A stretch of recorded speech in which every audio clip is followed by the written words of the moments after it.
Привет! Ты на канале про кино, месте, где кино оживает, а сериалы становятся событием недели. В этом ролике свежая подборка премьер, от жаркой Австралии до киберзагробной жизни. Драмы, комедии, триллеры, фантастика – все, что стоит твоего вечера и чашечки кофе. Разбираемся вместе, что смотреть, кого любить и кого бояться.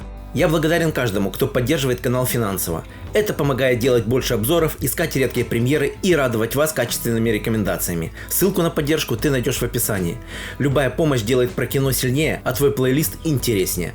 Ну а теперь ныряем в мир сериалов, где за каждым кадром прячется история. А начнем мы с солнца, пыли и тайн. Переносимся в жаркую австралийскую глубинку. Сериал «Таинственный путь. Начало». 2 сезон. Детектив Джей Суон возвращается в родной край вместе с Мэри, мечтая о спокойной жизни. Но, как водится, спокойствие заканчивается, когда начинаются загадочные смерти, старые тайны и шепоты прошлого. Маленький город, большие проблемы. Классика жанра, но сделано сильно и с душой. Главную роль снова тащит Марк Коллис Смит. Харизма, сталь и взгляд, от которого преступники сами сдаются. Рядом Тули Наркл, сильная и умная, тоже обладательница AACTA, австралийского Оскара. Критики дают рейтинг 100% на Rotten Tomatoes. Зрители говорят: мрачно, но красиво. Если любишь атмосферные детективы, пустыню, драмы и немного философии, включай, не пожалеешь. От пыльных дорог к шлему с голубями. Миротворец вернулся. И, честно, стало еще круче, жестче и безумнее. Крис Смит снова спасает мир. На этот раз больше драмы, больше экшена и даже немного философии. Да-да, тот самый парень с голубем на шлеме теперь страдает и думает о жизни. В команде все те же безбашенные ребята. Вигиланте Харкор Адабайо. Плюс новичок Фрэнк Грилла, тот самый мужик из «Судной ночи» в Марвел. Так что скучно не будет. Будет мясо, стёб и моральные дилеммы под рок. Rotten Tomatoes дает под 96%.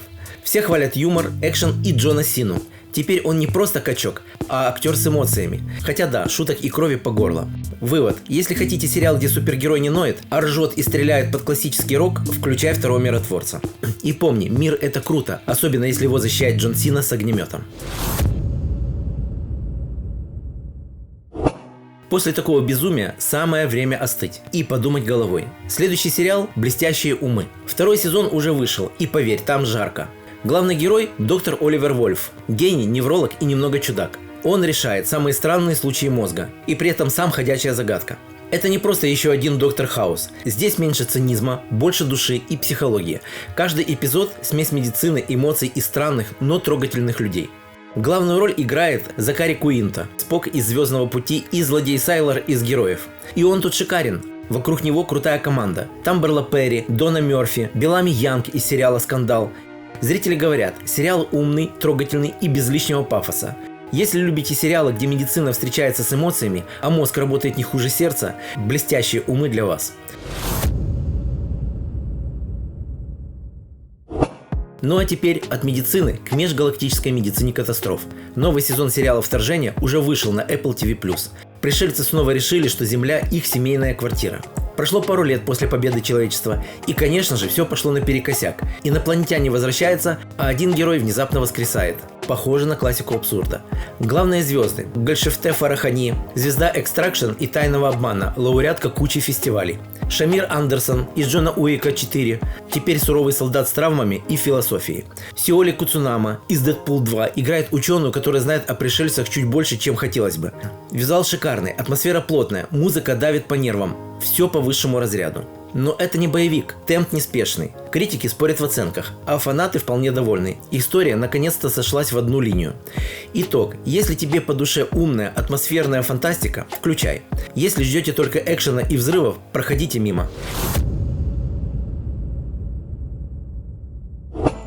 Когда кажется, что после пришельцев уже ничто не удивит, добро пожаловать в тихий канадский городок, где убивают чаще, чем пекут пироги. Поговорим про сериал с максимально обманчивым названием «Убийство в маленьком городке». Главный герой – детектив Карл Алберг. Он устал от большого города, уехал в провинцию, думал наконец-то отдохнет. Но не в этот раз. В новом сезоне убийство на свадьбе, похищение, подозрительные звезды и романтика под шум океана. Настоящий курорт для криминалиста. Карла играет Росиф Сезерленд, сын легендарного Дональда Сезерленда. А с ним Кристин Крюк, та самая Лана Лэнг из сериала «Тайны Смолвиля». Сериал получил кучу номинаций на Лео Овардс, а Кристин даже выиграла как лучшая актриса. Так что если хотите уютный, умный, но не мрачный детектив, включайте. Тут не будет маниакальных клоунов и депрессий, только хорошие актеры и приятные тайны.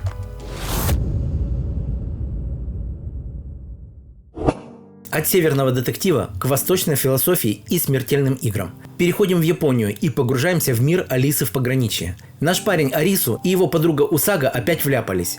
Новые игры, новые психи, старые травмы. Сюжет старается быть умным. Флешбеки, философия, моральные выборы. Но иногда кажется, будто сценаристы тоже играли на время. Актеры зато, как всегда, топ. Кента Ямадзаки страдает красиво. Тао Цутия спасает и сияет. А Нидзиро Мураками в роли Чисси просто ледяной гений с вечным «я все рассчитал». Рейтинг на IMDb почти 8. Критики отмечают, не шедевр, но зрелищно. А зрители хотят продолжения. Так что, если скучаете по напряженным играм, крутым кадрам и атмосфере, что вообще происходит, смело включайте.